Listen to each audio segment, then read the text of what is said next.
ಇನ್ನು ರಾಜ್ಯ ಸಚಿವ ಸಂಪುಟ ವಿಸ್ತರಣೆ ಪಟ್ಟಿಗೆ ಇವತ್ತೇ ಅಂತಿಮ ಮುದ್ರೆ ಬೀಳುತ್ತಾ. ಹಿಂದೆ 17-18 ಸ್ಥಾನಗಳಿಗೆ ಪಟ್ಟಿ ಫೈನಲ್ ಆಗುತ್ತೆ. ಹಾಗಾದ್ರೆ ಇಂದಿನ ಸಭೆಯಲ್ಲಿ ಪಟ್ಟಿ ಫೈನಲ್ ವರಿಷ್ಠರು ಮಾಡ್ತಾರೆ.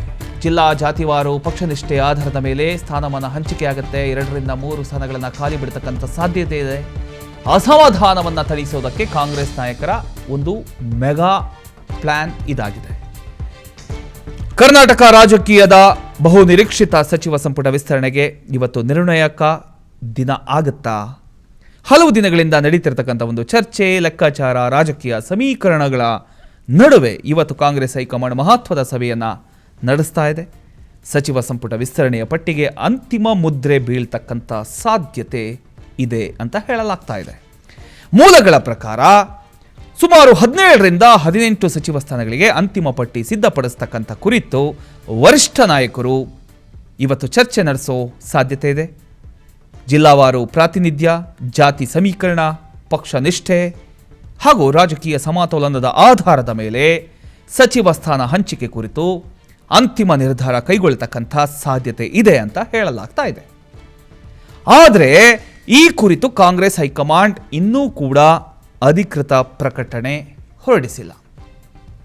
ಇದರ ಜೊತೆಗೆ ಹೆಚ್ಚುವರಿ ಉಪಮುಖ್ಯಮಂತ್ರಿ ಹುದ್ದೆಗಳ ವಿಚಾರವೂ ಕೂಡ ಬರುವಂತ ಸಾಧ್ಯತೆಗಳಿದ್ದಾವೆ. ಹೆಚ್ಚುವರಿ ಡಿಸಿಎಂ ಸ್ಥಾನಗಳ ವಿಚಾರ ಇಲ್ಲಿ ಆಗುವಂತ ಸಾಧ್ಯತೆ ಇದೆಯಾ? ಲಿಂಗಾಯತ ಕೋಟ ಒಬಿಸಿ ಕೋಟದಲ್ಲಿ ಮಣೆ ಹಾಕುವಂತ ಸಾಧ್ಯತೆ ಇದೆಯಾ? ಹೆಚ್ಚುವರಿ ಡಿಸಿಎಂ ಸ್ಥಾನಗಳ ಬೇಡಿಕೆಗೂ ಹೈಕಮಾಂಡ್ ಅಸ್ತು ಅನ್ಬೋದಾ? ಒಂದು ಲಿಂಗಾಯತ, ಮತ್ತೊಂದು ಒಬಿಸಿಗೆ ಡಿಸಿಎಂ ಸ್ಥಾನ ಫಿಕ್ಸ್ ಆಗುತ್ತಾಗಾದ್ರೆ. ಉಪಮುಖ್ಯಮಂತ್ರಿ ಅಂದ್ರೆ ಡಿಸಿಎಂ ಹುದ್ದೆಗಳ ವಿಚಾರ ಕೂಡ ಮತ್ತೆ ಚರ್ಚೆಯ ಕೇಂದ್ರ ಬಿಂದುವಾಗಿದೆ. ಒಂದು ಲಿಂಗಾಯತ ಸಮುದಾಯಕ್ಕೆ ಹಾಗೂ ಮತ್ತೊಂದು ಒಬಿಸಿ ಸಮುದಾಯಕ್ಕೆ ಡಿಸಿಎಂ ಸ್ಥಾನ ನೀಡತಕ್ಕಂಥ ಕುರಿತು ಚರ್ಚೆ ನಡೆದಿದೆ ಅಂತಕ್ಕಂಥ ಒಂದು ಮಾಹಿತಿ ರಾಜಕೀಯ ವಲಯದಲ್ಲಿ ಹರಿದಾಡ್ತಾ ಇದೆ. ಆದರೆ ಈ ಕುರಿತು ಯಾವುದೇ ಅಧಿಕೃತ ದೃಢೀಕರಣ ಲಭ್ಯ ಇಲ್ಲ. ರಾಜಕೀಯ ವಲಯದಲ್ಲಿ ಕೇಳಿ ಬರ್ತಿರತಕ್ಕಂಥ ಚರ್ಚೆಗಳ ಪ್ರಕಾರ ಲಿಂಗಾಯತ ಕೋಟದಲ್ಲಿ ಎಂಬಿ ಪಾಟೀಲ್ ಅವರು ಅಥವಾ ಈಶ್ವರ್ ಖಂಡ್ರೆ ಅವರ ಹೆಸರುಗಳಿದ್ದಾವೆ. ಒಬಿಸಿ ಕೋಟದಲ್ಲಿ ಸತೀಶ್ ಜಾರಕಿಹೊಳಿ ಹಾಗೂ ಜಮೀರ್ ಅಹಮದ್ ಖಾನ್ ಅವರ ಹೆಸರುಗಳು ಕೇಳಿ ಬರ್ತಾ ಇದೆ. ಆದರೆ ಇವು ರಾಜಕೀಯ ಊಹಾಪೋಹಗಳು ಮಾತ್ರ. ಅಂತಿಮ ತೀರ್ಮಾನ ಕಾಂಗ್ರೆಸ್ ಹೈಕಮಾಂಡ್ ಘೋಷಣೆಯ ಬಳಿಕವಷ್ಟೇ ಸ್ಪಷ್ಟ ಆಗತ್ತೆ. ಇದರ ಬಗ್ಗೆ ಇನ್ನಷ್ಟು ಡೀಟೇಲ್ಸ್ ಕೊಡ್ತಾರೆ ನಮ್ಮ ಪ್ರತಿನಿಧಿ ಹನುಮಂತರಾಜು. ಹನುಮಂತರಾಜು, ಈಗ ಇಂದಿನ ಒಂದು ಹೈಕಮಾಂಡ್ ಸಭೆಯಲ್ಲಿ ಸಚಿವ ಸಂಪುಟ ವಿಸ್ತರಣೆಗೆ ಅಂತಿಮ ತೀರ್ಮಾನ ಆಗ್ತಕ್ಕಂಥ ಸಾಧ್ಯತೆ ಇದೆಯಾ? ಪ್ರಮೋದ್, ಈಗಾಗಲೇ ಏನು ರಾಜ್ಯ ಸಚಿವ ಸಂಪುಟ ವಿಸ್ತರಣೆಗೆ ಸಂಬಂಧಪಟ್ಟಂತೆ ಈಗಾಗಲೇ ಏನು ರಾಜ್ಯ ನಾಯಕರು ದೆಹಲಿ ಅಂಗಳಕ್ಕೆ ತಲುಪಿದ್ದಾಗಿದೆ. ಇಂದು ರಾತ್ರಿ ಏನು ರಾಹುಲ್ ಗಾಂಧಿ ನೇತೃತ್ವದಲ್ಲಿ ಸಭೆಯನ್ನ ಕೂಡ ನಿಗದಿ ಮಾಡಲಾಗಿದೆ. ರಾತ್ರಿ ಸಭೆಯಲ್ಲಿ ಏನು ರಾಜ್ಯ ನಾಯಕರು ಸಲ್ಲಿಸುವಂತ ಪಟ್ಟಿಯಲ್ಲಿ ಸುಮಾರು 30 ಹೆಸರನ್ನ ಈಗಾಗಲೇ ಏನು ಯಾಕೆ ಆಯ್ಕೆ ಮಾಡಬೇಕು, ಜೊತೆಗೆ ಅವರ ಪಕ್ಷ ನಿಷ್ಠೆ ಸೇರಿದಂತೆ ಜಾಬ್ ರಿಪೋರ್ಟ್ ಕಾರ್ಡ್ ಅನ್ನು ಕೂಡ ಈಗಾಗಲೇ ಮುಖ್ಯಮಂತ್ರಿ ಡಿ.ಕೆ. ಶಿವಕುಮಾರ್ ಅವರು ಸಲ್ಲಿಸಲಿದ್ದಾರೆ. ಅದಾದ ನಂತರದಲ್ಲಷ್ಟೇ ಸಭೆಯಲ್ಲಿ ರಾಹುಲ್ ಗಾಂಧಿ ಗ್ರೀನ್ ಸಿಗ್ನಲ್ ನಂತರದಲ್ಲಿ ಯಾರಿಗೆ ಸಚಿವ ಸ್ಥಾನ ಕೊಡಬೇಕು, ಜಿಲ್ಲಾವಾರು, ಪ್ರಾದೇಶಿಕವಾರು, ಜೊತೆಗೆ ಜಾತಿವಾರು ಯಾವ ರೀತಿ ಕೊಡಬೇಕು ಅಂತೇಳಿ ರಾಹುಲ್ ಗಾಂಧಿ ಅವರ ನಿಗದಿ ಮಾಡ್ತಾರೆ. ಜೊತೆಗೆ ಈಗಾಗಲೇ ಕೇಳಿ ಬರ್ತಿರೋ ಮಾಹಿತಿ ಏನಂತಂದ್ರೆ, ಏನು ಮುಂಬರುವ ಎಲೆಕ್ಷನ್ ಚುನಾವಣೆ ಮನದಲ್ಲಿಟ್ಟುಕೊಂಡು 2 ಹೊಸ ಡಿಸಿಎಂ ಹುದ್ದೆಗಳನ್ನ ಸೃಷ್ಟಿ ಮಾಡಬೇಕು ಅಂತ ಹೇಳಿ ಈಗಾಗಲೇ ಏನು ರಾಜಕೀಯ ವಲಯದಲ್ಲೂ ಕೂಡ ಕೇಳಿ ಬರ್ತಿದೆ.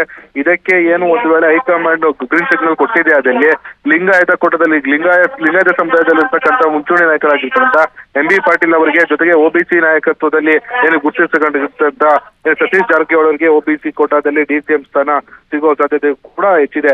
ಎಲ್ಲವೂ ಹೊಂದಿಕೊಂಡಂತೆ ಆದ್ರೆ ಈಗಾಗಲೇ ರಾಜ್ಯಪಾಲರ ಏನು ಸಮಯ ಕೂಡ ಈಗಾಗಲೇ ರಾಜ್ಯಪಾಲರ ಸಮಯ ಕೂಡ ಕೇಳದಂತಾಗಿದೆ. ಎಲ್ಲವೂ ಹೊಂದಿಕೊಂಡಂತೆ ಆದ್ರೆ ಗುರುವಾರ ಸಂಜೆ ಅಥವಾ ಶುಕ್ರವಾರ ಬಹುತೇಕವಾಗಿ ರಾಜ್ಯ ನಾಯಕರು ಏನು ಸಚಿವ ಸಂಪುಟ ಪ್ರಮಾಣ ವಚನಕ್ಕೆ ಗ್ರೀನ್ ಸಿಗ್ನಲ್ ನೀಡಬಹುದು. ಪ್ರಮೋದ್, ಈಗ ಡಿಸಿಎಂ ಹುದ್ದೆ ಹೆಚ್ಚು ಮಾಡಿದ್ರೆ ಕಾಂಗ್ರೆಸ್ನ ಒಳ ರಾಜಕೀಯ ಸಮತೋಲನದ ಮೇಲೆ ಯಾವ ರೀತಿಯ ಒಂದು ಪರಿಣಾಮ ಬೀರ್ತಕ್ಕಂಥ ಸಾಧ್ಯತೆ ಇದೆ ಹನುಮಂತರಾಜು? ಪ್ರಮೋದ್, ಈಗಾಗಲೇ ಏನು ಹೆಚ್ಚುವರಿ ಡಿಸಿಎಂ ಹುದ್ದೆ ಸೃಷ್ಟಿಗಾಗಿ ಈಗಾಗಲೇ ಡಿ.ಕೆ. ಶಿವಕುಮಾರ್ ಕೂಡ ಒಂದ್ ಕಡೆ ಎಲ್ಲ ಅಪಸ್ವರವನ್ನ ಎತ್ತಿದ್ರು ಅನ್ನಬಹುದು. ಈಗ ಆದ್ರೆ ಮುಂಬರುವ 2028 ಚುನಾವಣೆಯನ್ನ ಮನದಲ್ಲಿಟ್ಟುಕೊಂಡು ರಾಹುಲ್ ಗಾಂಧಿ ಏನಾದ್ರು ಮತ ಬ್ಯಾಂಕ್ ಏನಾದ್ರು ಕಣ್ಣು ಹಾಕಿದ್ದೆ, ಅದಲ್ಲಿ ಅತಿ ಹೆಚ್ಚು ಸಮುದಾಯ ಇರ್ತಕ್ಕಂಥ ಲಿಂಗಾಯತ ಜೊತೆಗೆ ಒಬಿಸಿ ಅವ್ರನ್ನ ಏನು ಅವರನ್ನ ಏನು ದೃಷ್ಟಿಯಲ್ಲಿ ಇಟ್ಟುಕೊಂಡು ಏನಾದ್ರೂ DCM ಹುದ್ದೆ ಸೃಷ್ಟಿಸಿದ್ದೇ ಆದಲ್ಲಿ ಸತೀಶ್ ಜಾರಕಿಹೊಳಿಗೂ ಕೂಡ ಏನು ಇವೆರಡೂ ಸ್ಥಾನಗಳನ್ನು ಕೊಟ್ಟಿದ್ದೇ ಆದಲ್ಲಿ ಮುಂಬರುವ 2028ರ ಚುನಾವಣೆಯಲ್ಲಿ ಹೆಚ್ಚು ಮತವನ್ನು ನಾವು ಗಳಿಸಬಹುದು ಅನ್ನೋದ ಏನು ಮತ ಲೆಕ್ಕಾಚಾರದಲ್ಲಿ ಏನಾದ್ರೂ ರಾಹುಲ್ ಗಾಂಧಿ ನಿರ್ಧರಿಸಿದ್ದೇ ಆದಲ್ಲಿ 2 ಹೊಸ DCM ಹುದ್ದೆಗಳನ್ನು ಸೃಷ್ಟಿಸುವ ಮಾತುಕತೆ ಕೂಡ ಹೈಕಮಾಂಡ್ ನಡೆಯುತ್ತಿದೆ ಪ್ರಮೋದ್. ಥ್ಯಾಂಕ್ ಯು ನಿಮ್ಮದ ಮಾಹಿತಿಗಾಗಿ ಹನುಮಂತರಾಜು.